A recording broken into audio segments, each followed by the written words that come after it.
Paramahamsa Nithyananda, a rare living incarnation, is named among the world's 100 most spiritually influential personalities today. Paramahamsa Nithyananda has been placed alongside Dalai Lama, Nelson Mandela, Oprah Winfrey, Paulo Coelho and others by Mind, Body, Spirit, the world's top esoteric magazine from Watkins, London's oldest and largest bookstore.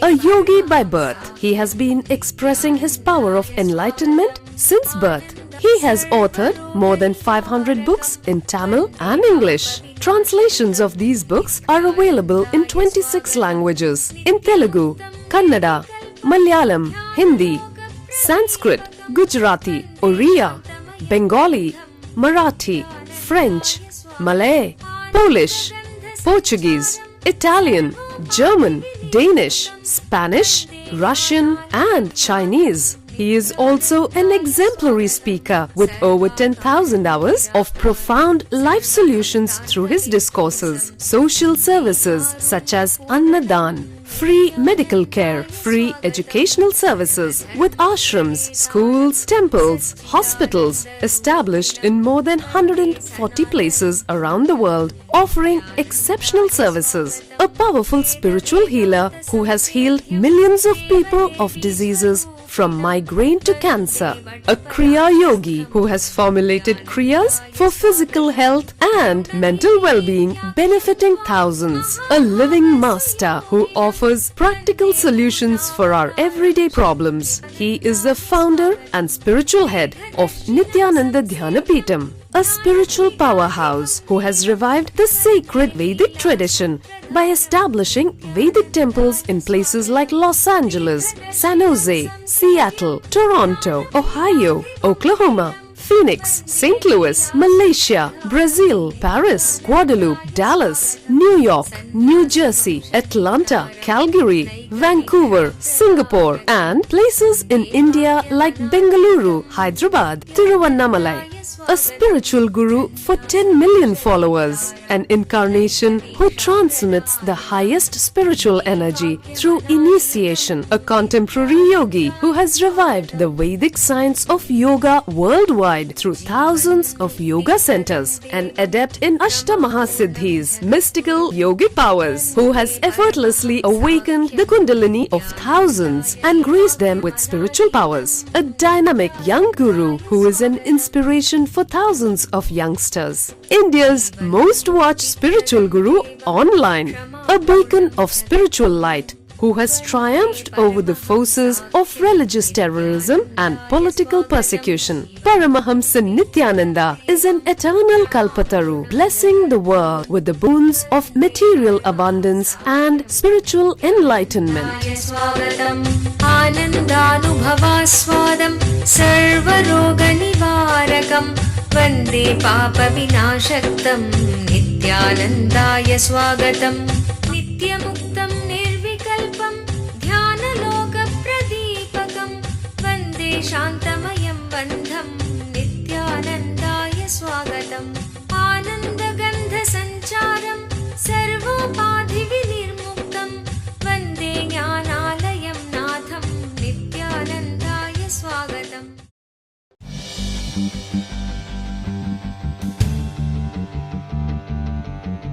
Let us start our satsang. Today I will describe the exact scene of a revival of Madurayadinam. There was a time, arrogant, intellectual, but not intelligent, cunning, but not compassionate, experimenting, but not experienced. Few monks from the perverted Jainic tradition, please understand, not the real Jain tradition. The real Jainism is a powerful spiritual tradition.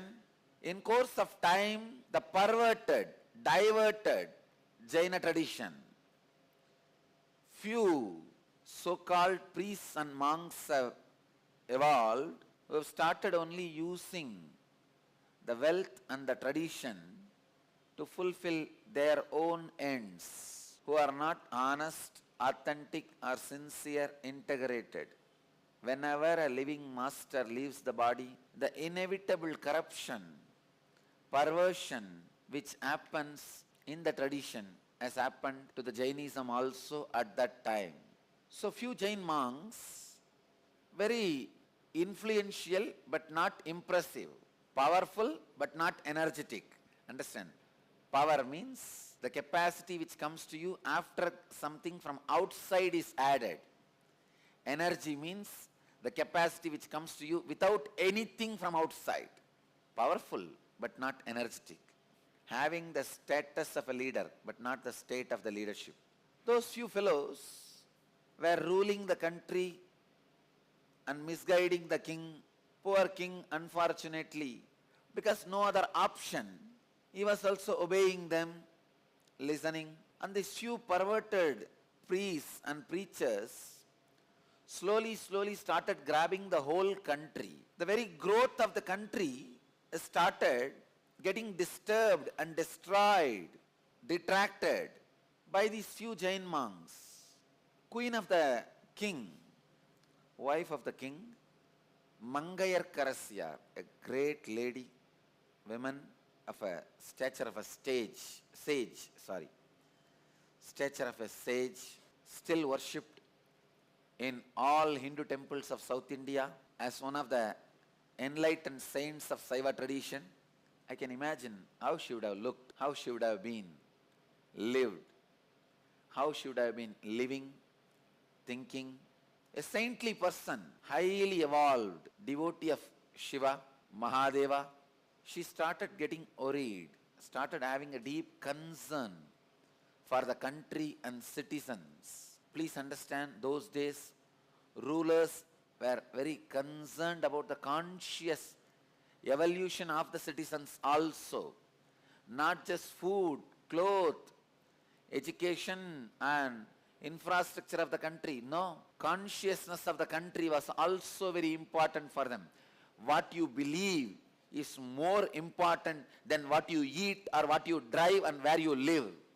What you believe as life is more important than the car you drive, the house you live, the salary you receive, the language you speak, or the food you eat, the dress you wear.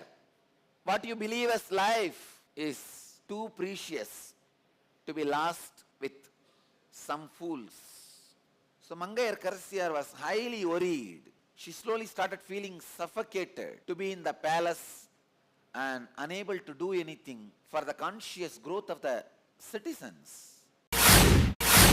She herself is a highly evolved saint. But as you know, wives are never heard nor respected, can never be accepted, especially by king. For a king to listen to a wife, queen, too much. So the king, his name is Goon Pandian, because he had a bent back. In Tamil, the bent back is called goon. Of course, he was surrounded by goons. So, in a way, the name fits in English and Tamil both. His back was bent. He was not ready to listen to Mangayar Karasya, the queen.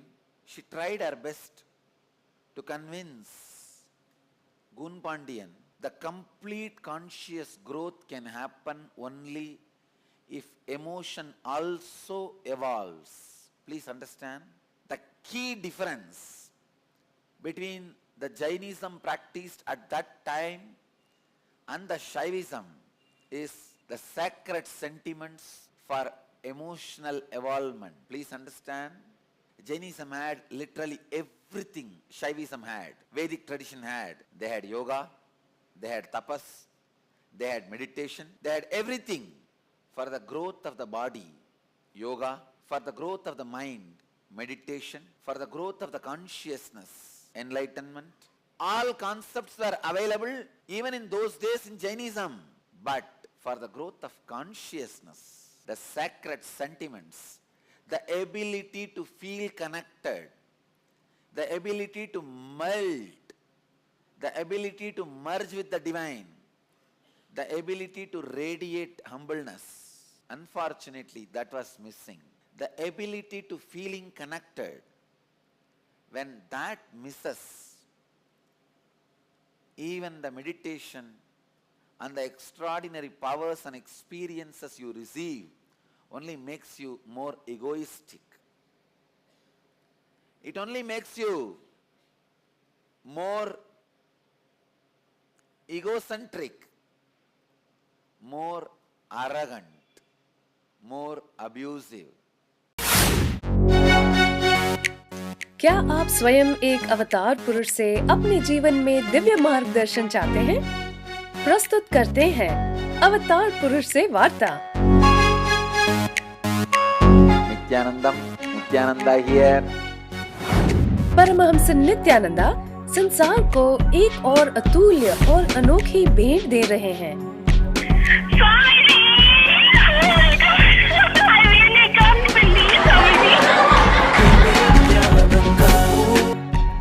You got practically everything and too much for a phone call. अब वो live किसी के भी प्रश्नों का उत्तर स्वयं देंगे। That's great. No, you ask anything you want in your life. Ask me any boon you want. 8 से प्रारंभ। कुछ सौभाग्यशाली लोग जो 080 2727 9999 पर फोन करेंगे, वो स्वयं स्वामी जी से बात कर सकते हैं।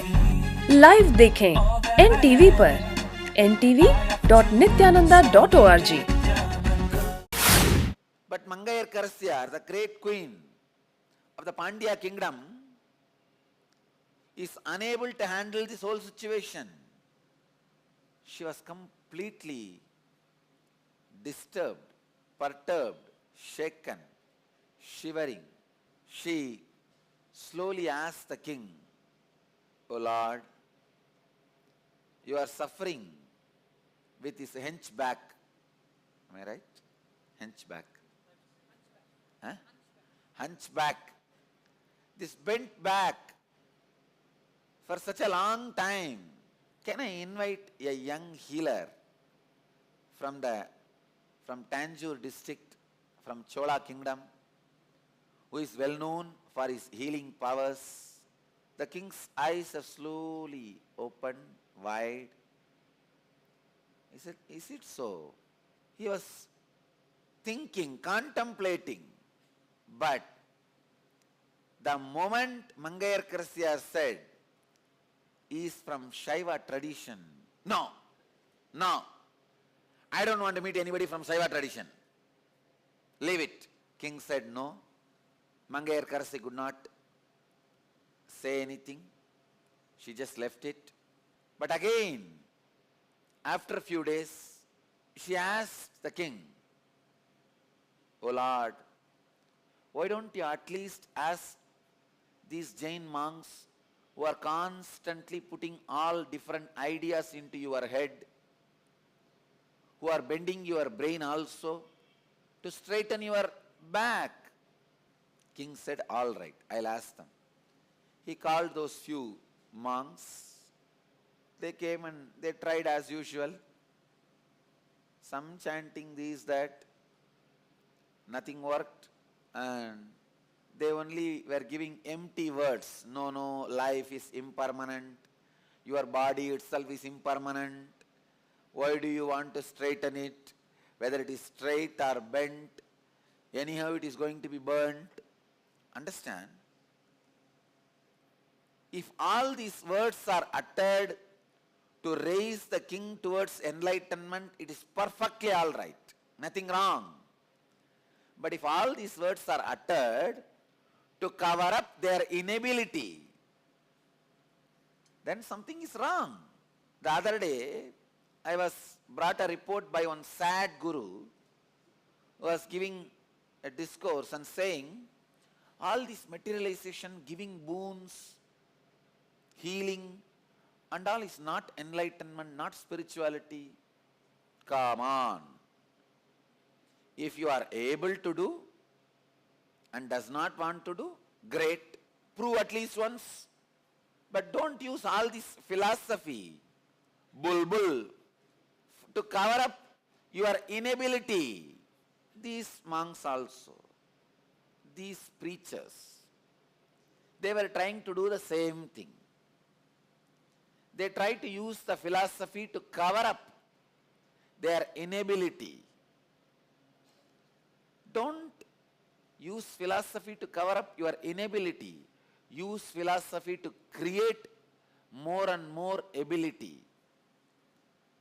Philosophy should be used to expand your abilities, not to cover up your inabilities. These monks were trying to cover up their inabilities. Queen Mangayarkarasi intervened the scene and told the king, no, enough, we had enough of words. Now, even if the body is impermanent, we want somebody who will straighten it till it dies. Even if it is going to be just next 10 days, we want somebody who will do the job. Not that who will sit and talk. It's like your car has become repair. You take it to the shed and you tell him to repair it. That fellow sits and gives you a discourse on how the world is impermanent. Why do you need a car? Why do you first of all need to walk? Why do you come out of your house? Why don't you sit inside your house itself? We have not come to the car shed for listening to a discourse. We have come to the car shed to get our car repaired. Our great intelligence, the Mangayarkarsi, intervened and told those preachers, no, we don't want any more empty words.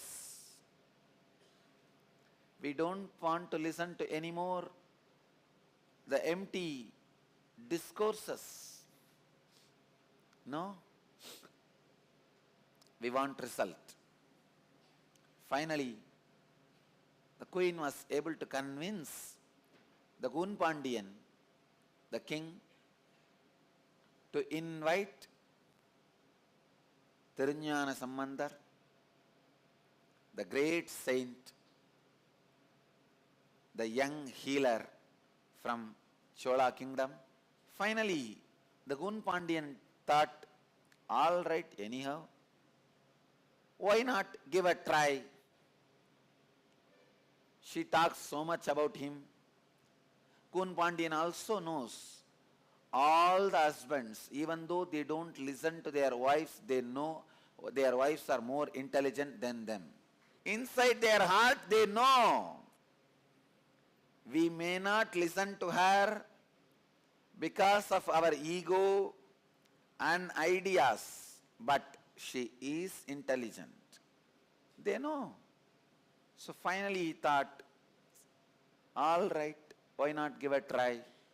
Finally, Mangayarkarsi just took the nod of Gunpandian, sends a grand invitation with a palanquin, all the traditional paraphernalia to invite Thiruñana Sambandar, the great saint. The invitation reaches Thiruñana Sambandar. He was exactly in the same situation when I was offered to accept this Madurayadinam throne.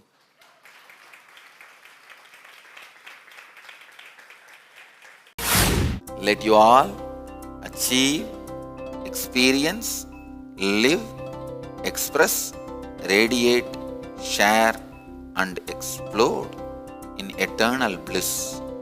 Nithyananda. Nithyananda Dhyanapitham, Nithyananda Nagar, off Mysore Road, Bidadi, Bangalore, 562109. Contact 09742203311. www.nithyananda.org. www.youtube.com/Life Bliss Foundation.